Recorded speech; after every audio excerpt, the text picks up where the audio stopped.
देख रहे हैं न्यूज़ 7 हिंदी। डर, दबदबा और राजनीति, हरिशंकर तिवारी की दास्तान। पूर्वांचल उत्तर प्रदेश का वह इलाका जहां कभी सिर्फ कानून नहीं बल्कि नाम का भी असर चलता था। ऐसा दौर जब कुछ लोग अपनी ताकत, अपने नेटवर्क और अपने खौफ से पूरे इलाके की पहचान बन जाते थे। उन्हीं नामों में से एक नाम था हरिशंकर तिवारी, एक ऐसा चेहरा जिसे कुछ लोग बाहुबली कहते थे, कुछ लोग नेता और कुछ लोग अपने इलाके का संरक्षक भी मानते थे। लेकिन सच यह भी है कि उनकी कहानी जितनी ताकत की है उतनी ही विवादों की भी है। गोरखपुर के एक साधारण ब्राह्मण परिवार में जन्मे हरिशंकर तिवारी की शुरुआत बिल्कुल आम लोगों की तरह हुई थी। लेकिन 70 और 80 के दशक में जब पूर्वांचल में अपराध और गैंगवार का दौर तेज हुआ, उसी समय उनका नाम भी सुर्खियों में आने लगा। उस दौर में इलाके में रंगदारी, गैंगवार और वर्चस्व की लड़ाई आम बात बन चुकी थी। धीरे धीरे हरिशंकर तिवारी का नाम भी उन ताकतवर लोगों के साथ शामिल होने लगा जिनका प्रभाव सिर्फ एक मोहल्ले या शहर तक सीमित नहीं था बल्कि पूरे पूर्वांचल में महसूस किया जाता था। समय के साथ साथ उनके खिलाफ कई आरोप भी लगे और उनका नाम कई बड़े मामलों में सामने आया। लेकिन उस दौर में उनके प्रभाव और दबदबे का अंदाजा इसी बात से लगाया जाता था कि उनके खिलाफ खुलकर बोलना, गवाही देना बहुत लोगों के लिए आसान नहीं था। यही वह वजह थी कि उनका नाम धीरे धीरे एक ऐसे बाहुबली के रूप में जाना जाने लगा जिसका असर राजनीति से लेकर समाज तक दिखाई देता था।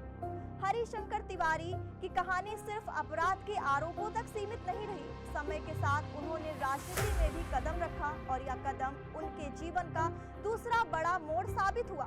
गोरखपुर की चिल्लोपार विधानसभा सीट से उन्होंने कई बार चुनाव लड़ा और जीत हासिल की। उनकी चुनावी जीतों ने यह दिखाया कि उनका प्रभाव सिर्फ डर तक सीमित नहीं था बल्कि उनके समर्थकों का एक बड़ा वर्ग भी था।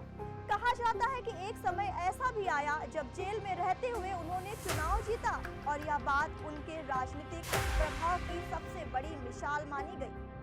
गोरखपुर में उनकी हवेली भी लंबे समय तक चर्चा का विषय रही। लोग कहते हैं कि वह हवेली सिर्फ एक घर नहीं थी बल्कि पूर्वांचल की राजनीति का एक पावर सेंटर बन चुकी थी। यहाँ नेताओं, समर्थकों और प्रभावशाली लोगों का आना जाना लगा रहता था। कई बड़े राजनीतिक फैसले और रणनीतियों की चर्चा भी इसी जगह से शुरू होती थी। यही वजह थी कि हरिशंकर तिवारी सिर्फ एक व्यक्ति नहीं बल्कि पूरे दौर की पहचान बन गए थे। लेकिन उनकी छवि हमेशा दो हिस्सों में बची रही। एक तरफ उनके समर्थक उन्हें अपना नेता और मददगार मानते थे तो दूसरी तरफ उनके आलोचक उन्हें पूर्वांचल की बाहुबली राजनीति का प्रतीक बताते थे। शायद यही कारण है कि उनका नाम आज भी पूर्वांचल के राजनीति इतिहास की चर्चा में बार बार सामने आता है। आज हरिशंकर तिवारी इस दुनिया में नहीं है लेकिन उनका नाम, उनका प्रभाव और उनके दौर की कहानियां आज भी पूर्वांचल के राजनीति में गूंजती हैं।